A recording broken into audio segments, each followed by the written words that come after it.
God bless you. It's a joy to come into your homes. We love you. And if you're ever in our area, please stop by and be a part of one of our services. I promise you, we'll make you feel right at home. But thanks so much for tuning in today. And thank you again for coming out. I like to start with something funny. And I heard about this pastor. He found a dead mule on the church grounds. He called the health department, and they said they couldn't pick it up without approval from the mayor. Well, the mayor was known to be rude and hard to get along with. When the pastor called, the mayor didn't disappoint. He began to rant and rave, and he finally said to the pastor, "Why are you even bothering me? Isn't it your job to bury the dead?" The pastor prayed and asked God for the right response. He said, "Yes, Mayor, it is my job to bury the dead, but I always like to notify the next of kin first." Hold up your Bible. Say it with me today. This is my Bible. I am what it says I am. I have what it says I have. I can do what it says I can do. Today I will be taught the Word of God. I boldly confess, my mind is alert, my heart is receptive. I will never be the same. In Jesus' name, God bless you. I want to talk to you today about treating every person like a gatekeeper. A gatekeeper is someone God has ordained to open a door for you. They are linked to your destiny, to introduce you to someone, to put in a good word, to give you wisdom or advice that will thrust you forward.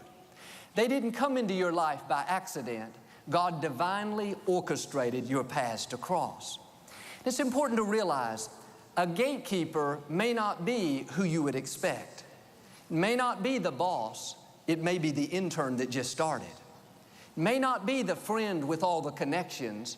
It may be the lady at the grocery store that you see each week. It may not be the head coach. It may be the young man that cleans the locker room. Many times, gatekeepers are disguised. God uses people that we might consider to be less influential, less important, somebody underneath you at the office. Don't write them off. Don't be too busy and not give them the time of day. Treat every person with respect and honor. Make them feel valuable and important. God brought them across your path for a reason. They may have an idea that will thrust you forward. They may introduce you to someone that will open up a door. Or they may be just a test. God wants to see how you're going to treat somebody that you don't think can do anything for you. Bottom line is this: if you will treat every person like a gatekeeper to your destiny, one of them will be. God will open the right doors. When I look back over my own life, I can see time and again, wasn't always the most influential, the most important people that helped me to move forward. It was ordinary people that God used to connect me with people of influence. One summer on vacation, I asked the hotel bellman for directions to a certain church. The bellman was a young man in his early teens, happy-go-lucky, working the weekend shift, probably not making much more than minimum wage. He said, "The church you want to go to is way too far. You'll never get there in time. But there's another church about 10 minutes down the road. I think you'll really like that." I could have thought, how's he going to know what I'm going to like? I'm the pastor of a big church. I know what kind of church I'm going to like. No, we took his suggestion and we went to that church. We ended up meeting the pastor and developing a friendship. It was a divine connection. That pastor introduced me to a publisher that he knew that offered me a contract to write my first book. I wrote that book and it thrust me to a new level of my destiny. But it all started back with that young man at the hotel, parking cars, taking care of the luggage, yet it was his input that catapulted me further than I ever imagined. You never know who God has ordained to be a gatekeeper in your life. Treat every person with respect. It's easy to dismiss people, not give them the time of day, especially people that we think are under us, not as important. He's just parking cars. She's just answering the phone. I'm in management, they're in maintenance. I'm staying at the hotel, they're just working at the hotel. No, the very ones that we dismiss, the ones we think, don't bother me, I'm important, I'm educated, I'm busy. No, they could be the link to you stepping into the fullness of your destiny. Don't write people off. Don't judge by the outside and think, oh, they don't have anything for me. No, you'll be amazed at who God will use. In the Old Testament, God used a donkey to speak to people. Stay open, God can use anybody. It's like this 18-wheeler I heard about. It was carrying this large load of pipes, and it went under a bridge, and the driver didn't realize the load was too high, and it got stuck under the bridge, wedged in there. Traffic was backed up for miles, people barely getting through, and the city had a crew out to jack up the bridge, trying to get the truck out with no success. As the crew sat there frustrated, a man drove by with his 10-year-old son. The boy rolled down the window and said to the crew, "Why don't you let the air out of the truck tires?" They scratched their head and said, "Why didn't we think of that?" They deflated the truck tires and just drove it out. Friends, God doesn't use just who we might expect. God uses the weak to confound the wise. Let's stay open. Let's treat every person like a gatekeeper to our destiny. Jesus said in Matthew 25, when you're faithful with the small, God will make you ruler over much. I believe this principle is true with people. When you take time for everyone, and I say this respectfully, but even people that you might see as small, people under you at the office, younger, not as experienced, you don't think they have much to offer. But when you show respect and listen to what they have to say and value their opinion, when you're faithful in the small, that could be the link to you coming into much. I'm convinced there are times that we miss opportunities for advancement because we don't realize the lady at the grocery store, the young man at the hotel, the new teacher that moved into the school that we're not really paying any attention to, they are divinely linked to our destiny. And if we will treat every person like a gatekeeper, God will get us to where He wants us to be. We see this principle in 2 Kings chapter 5. There was a very important man by the name of Naaman. He was the captain of the Syrian army, very well respected, influential, one of the great leaders of that day. But Naaman had a problem. He had leprosy, a dreaded disease. You can imagine he'd gone to the best doctors, gotten the best treatment, the best advice. Nothing had helped. He continued to go downhill. But there was a young lady that worked at Naaman's home as a maid. She had been captured from the Israelites. During the day, she would do the laundry, cook the food. Compared to Naaman, what she was doing would have been considered insignificant. But one day she said, "Naaman, if you'll go see the prophet Elisha over in Israel, he will pray for you and God will heal you of that leprosy." Naaman could have said, "Who are you to tell me what to do? I'm a captain. I've got influence. You're a maid. You're not even my nationality. You're a part of the enemy." He could have dismissed her and not given her the time of day. But Naaman understood this principle that you never know who a gatekeeper to your destiny is going to be. He went to see Elisha, traveled a great distance, knocked on the door. Elisha sent his servant to the door. Elisha didn't even get up off the chair. The servant said, "Naaman, Elisha says, if you'll go wash in the Jordan River 7 times, you'll be healed." It's not a coincidence that this powerful, influential, respected man was greeted by another servant. God is showing us you never know who the gatekeepers will be. This time, Naaman got kind of upset. He said to his men, "Traveled a long way. I thought at least Elisha would come out here and say hello. Doesn't he know who I am? Besides, I don't want to wash in the Jordan River. That river's dirty. We have much cleaner rivers back at home."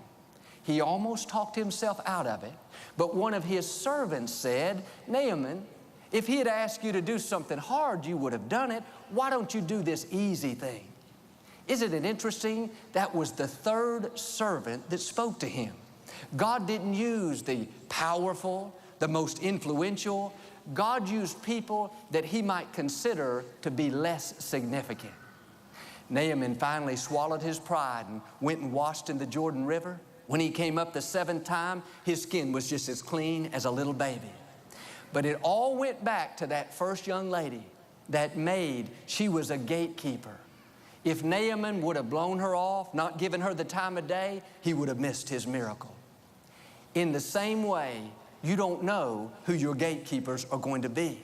God will bring people across your path that may seem insignificant, people that are under you, but they are divinely linked to your destiny. They hold the key to promotion and increase. Really, what that is a test. God wants to see, are we going to treat all people with respect and honor, or only those that we think can do something for us? A lot of times, the people that we're playing up to, trying to win their favor, maybe they'll open a door. The fact is, they're not a gatekeeper. They don't hold the key. Promotion doesn't come from them. Promotion comes from God. And God will use the most unlikely people, a hotel bellman, a maid, an intern, an unpopular kid at school. Let's pass the test and treat everyone like a gatekeeper.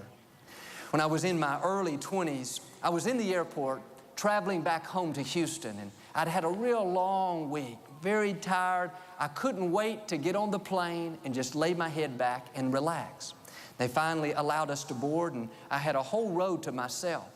But right before they closed the door, this elderly gentleman got on and came over and sat down next to me. He was the friendliest, kindest, most talkative person in the world. In fact, all he wanted to do was talk. And normally I enjoy visiting, but this day I didn't feel like it. I was tired. So every opportunity I could, I tried to end the conversation. I got my magazine out and acted like I was reading, hoping he'd take the hint. He kept talking. Closed my eyes, laid my head back like I wanted to sleep. He kept talking. Started to watch the movie. He kept talking. This was 20 years ago. I think he's still probably talking. And I wasn't rude. I wasn't disrespectful, but I wasn't very friendly. I didn't engage in the conversation. I just nodded my head every once in a while. The plane had to stop in Dallas.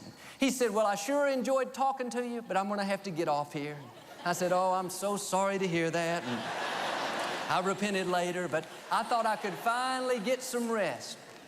Right before they closed the door to continue on to Houston, one of the most famous basketball players in the world got on the plane. He's in the Hall of Fame, one of my favorite players, and he came over and sat right in that same seat right next to me. It's funny, all of a sudden, I wasn't sleepy anymore. I was wide awake and ready to talk. I smiled at him and said, how's it going? He didn't say a word. I thought he didn't hear me. I smiled bigger and said it louder, how's it going? He looked at me and said with the biggest snarl, not very good. He might as well said, kid, you bother me and I'm gonna punch your lights out. That next hour, he never said a word, never gave me the time of day, didn't even look in my direction. When we got off the plane, I thought, fine, I never did like you anyway. Here's my point. I was ready to talk because there was somebody I thought was important, somebody that I was interested in. Had no problem giving him time and energy because of who he was. He's in the Hall of Fame. But the fact is, he wasn't a gatekeeper to my destiny. He's just a sour Hall of Famer with no personality. I wonder what would have happened if I'd have given that elderly gentleman the same time and energy and enthusiasm. Friends, the gatekeepers God brings across our path may not look like we would expect. They may not be a Hall of Famer. They may be disguised as an elderly gentleman sitting by the plane wanting to talk. I don't know, maybe God was going to have him open a door or to connect me with someone he knew or to give me invaluable advice. Or even bigger than all of that, maybe God just wanted me to make him feel loved and valuable and respected and important. Maybe it wasn't about what he could do for me, but what I could do for him. Instead of being concerned about what I could get, I should have been more concerned about what I could give, how I could make a deposit into his life. The way you can tell how mature you are is how do you treat people that you don't think can do anything for you. We can all be kind to the boss. He may give us a promotion. We can all be friendly to the cheerleader at school, to the guy that plays on the football team. If they like us, everybody will be our friend. That's easy. But if we're going to pass the test and come across our true gatekeepers, we've got to learn to be good to everyone. Jesus said, when you do good to the least of these, you're doing it unto me. When you go out of your way to befriend that unpopular kid at school, the ones nobody hangs out with, Jesus said, it's like you're doing it unto me. Instead of rushing by the parking lot attendant you see at work each day, you take time to see how they're doing. You bring them a cup of coffee in the morning. You're doing it to your Heavenly Father. That person at the office that others may see as second class, they don't know much, they don't have any good ideas, yet you take time to listen to what they have to say. You invite them to meetings. You help them get more experience. Then as you help others, it's just like a boomerang. That help is going to come right back to you. I love the story my friend Phil Muncie told. He's the pastor of the Life Church in Southern California. He was at a gas station filling up his car, and this man pulled up in a fairly nice car, got out and started going around asking people for money for gas. And Phil could see that he was coming in his direction, and Phil loves to be good to people. And when he came over, Phil said, hey, don't say a word. I've got you covered. I'm going to fill your car up with gas. And he only wanted $5, but Phil put nearly $50 worth of gas in his car. He was so appreciative. Before Phil left, he reached in his car and handed him a copy of his book and said, here, take this and read it. As Phil was pulling away, he noticed that man was showing it to another man that had pulled up on a motorcycle. He was explaining how this total stranger just filled up his car with gas. He was so excited. Well, about a year later, Phil was in a car dealership getting his daughter's car fixed. And just passing the time, he walked over to the showroom to look at the new cars. This man walked out that worked there. Come to find out, he was the general manager in charge of the whole place. Phil said, hey, tell me about this new car. He looked at Phil and his eyes got real big. He said, I know who you are. You're the man that filled up a total stranger's car with gas. A year ago, I was on a motorcycle and I saw the whole thing take place.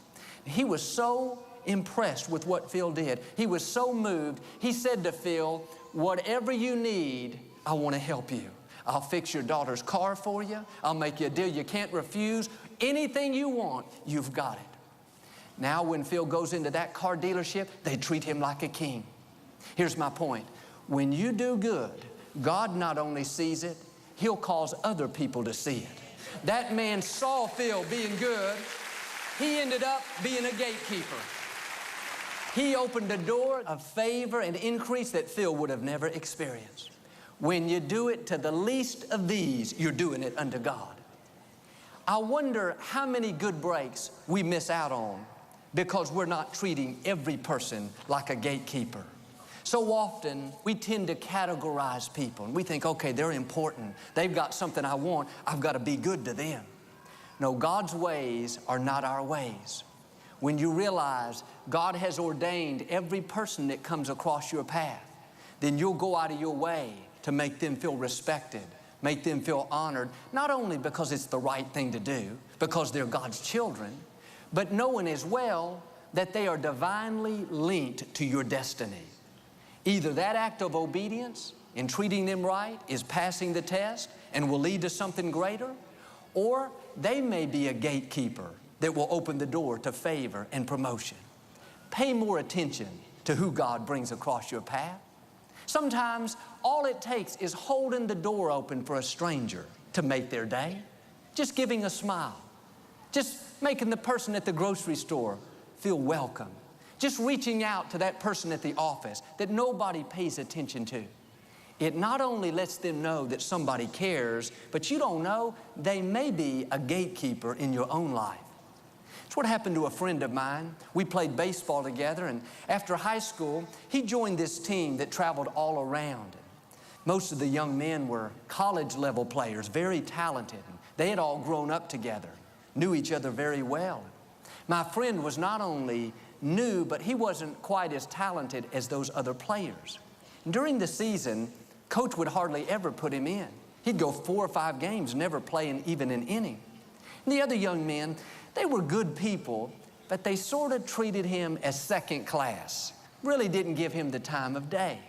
But there was one young player. He was the star pitcher. He went out of his way to include my friend, to make him feel welcomed and appreciated. And one day my friend invited this pitcher over to his house just to hang out. And it just so happened that his sister was there. His sister is very beautiful, very talented, and the pitcher and the sister met and they ended up going out on a date. Long story short, today that pitcher is not his friend, it's his brother-in-law. He ended up marrying his sister. You never know who the gatekeepers are going to be. Don't overlook the people God's put in your life. Others may see them as second class, not as talented, not up to par. No, treat every person with respect. Go out of your way to make them feel valuable and important. They are divinely linked to your destiny. You don't know, like in this case, they may open a door that nobody else could open. That's what we see with Joseph. He was in prison for something that he didn't do. There were 2 people in the prison with him, Pharaoh's butler and Pharaoh's baker. And one night they both had a dream and they didn't understand what it meant. The next morning Joseph saw that they were worried and frustrated. And he asked them what was wrong. They said, "We had this dream, but we're troubled by it. We don't understand what it means." Joseph said, "No problem. I can help. I can interpret dreams. Tell me what they are." Notice Joseph went out of his way to help them. Joseph could have had a chip on his shoulder. He could have said, "Don't bother me. I've got enough problems of my own. Do you know my story? I was betrayed by my brothers. I was sold into slavery." No, Joseph understood this principle to treat every person like a gatekeeper. He interpreted that dream, and eventually the butler was released from prison. 2 years later, Pharaoh had a dream that he didn't understand. He was upset and worried. The butler said to him, "I know somebody that can interpret dreams. His name is Joseph. He's in prison." They brought Joseph out of prison. Joseph interpreted Pharaoh's dream, and Pharaoh put him in charge over all of Egypt. But had Joseph not taken time for the butler and been good to him, he might not have ever gotten out of prison. See, your destiny is not just between you and God. It is connected to certain people that God has ordained to come across your path. When you realize that every person could be a gatekeeper, every person is divinely linked, then it's easy to take time for people and to treat everyone with respect and honor. Back in the early 1980s, there was a young African-American police chief brought into our city. His name was Lee Brown. My parents reached out to him to welcome him to town, let him know that the people of Lakewood loved him. We were praying for him, behind him. We believed in him. He would come out to the church and we would pray over him. And over the years, he would invite my parents to go pray at different police and city functions. They developed this friendship. My parents weren't trying to get anything. They didn't have any ulterior motives. They were just being good to somebody that God brought across their path. Later, he went from Chief Brown to Mayor Brown. He served 6 years as our city's mayor. In 2001, Lakewood was out of room. We needed a larger facility. I was at lunch with a friend. He told how the Houston Rockets basketball team was going to move out of the Compact Center, and this place was going to become available. At that time, it was a city-owned facility. When I heard that, something leaped on the inside, and I got back from lunch, and I immediately called the mayor. It happened to be Mayor Lee Brown. I asked him about the possibility of Lakewood getting the Compact Center. I'll never forget what he said, without missing a beat. He said, "Joel, I think Lakewood having the Compact Center would be great not only for Lakewood, but I think it would be great for the city of Houston as well." When I heard that, I could only think back to all those seeds of kindness and respect and honor that my parents had sown down through the years toward Mayor Brown. Mayor Brown was a gatekeeper that God had ordained to open up a door to something that we could never open without his help. And he returned the favor by being so gracious and kind as we work together to make this happen. When you're good to people, you are sowing seeds. When you make people feel loved and welcomed and appreciated, you're going to come across your gatekeepers. That person you're being good to, they may do you a favor, or they may end up doing your children a favor. They may open the door for one of your grandchildren. You never know who's going to benefit because of your seeds of kindness. My challenge today is to treat every person like a gatekeeper. When you take time to help others, really you're helping yourself. Because every seed you sow, you're going to reap a harvest. Every good deed you do, every time you go out of your way to make someone feel special, God sees it. He will make sure that the right people come across your path. Remember, the gatekeepers may not look like you would expect. God used a maid with Naaman, a hotel bellman with me, a man in prison with Joseph. Treat everyone with respect, not just the people that you think are important. When you're faithful with the small, God will make you ruler over much.